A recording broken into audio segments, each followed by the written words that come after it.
List episode 1. Di rumah Dr. Jang Dong-sik, ia sedang membaca kitab nubuat mengenai perjalanan menjelajah waktu. Ia bersama dengan putrinya, lalu ia merasakan kehadiran seseorang. Ia pun merobek halaman terakhir kitab nubuat dan memberikan kepada putrinya, dan menyuruh putrinya untuk bersembunyi di bawah meja.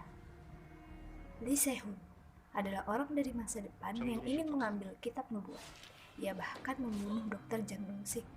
Namun kemudian datang Yoon Tae dan Yo Min-hyuk yang mengaku mereka berasal dari Alice.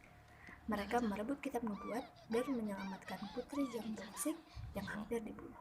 Yuk di kamar mandi, Tae berusaha untuk membaca kitab nubuat yang sebenarnya dilarang untuk dibaca. Lalu, saat itu Tae merasa tidak enak badan, jadi ia memeriksakan diri ke dokter dan ternyata ia hamil. Namun Min Hyuk menyuruhnya untuk melakukan aborsi, dan di saat mereka akan pergi, mereka dihadang oleh polisi, hingga terjadi aksi kejar-kejaran. Tae pun diturunkan oleh Min Hyuk, dan Min Hyuk memintanya untuk menunggu di hotel. Dan ketika Min Hyuk kembali ke hotel, ia mencari Tae, namun ia tidak menemukan Tae, dan ia melihat berangkas kitab nubuat yang sudah kosong. Dan di atasnya ia menemukan surat dari Tae yang mengaku ingin meninggalkan Alice dan ingin melahirkan anaknya di tahun 1992 ini. Tae pun merubah namanya menjadi Park Sun-young. Sementara Min Hyuk yang sudah tidak dapat menemukan Tae pergi kembali ke masa depan sendirian. Pada tahun 1997, Tae menyadari anaknya Jin Gyeom tumbuh tanpa memiliki perasaan emosi. Ia bahkan mematahkan kepala capung dan memutus sayapnya tanpa perasaan. Tae pun mengingat jika lubang cacing menyebabkan radiasi pada tubuhnya ketika ia mengandung Jin Gyeom.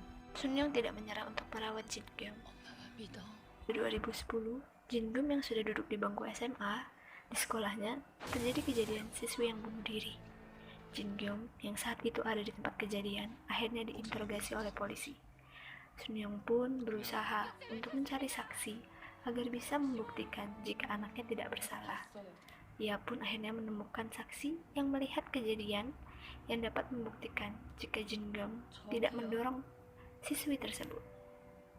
Sun-young pun lega Jin Gyeom terbukti tidak bersalah. Namun saat mereka kembali ke rumah, di depan rumah mereka, banyak tulisan yang mengatakan Jin Gyeom adalah seorang psikopat, monster, dan pembunuh. Sun-young sangat merasa terluka akan hal itu, mencoba membersihkan tulisan yang ada di dinding rumahnya sambil menangis.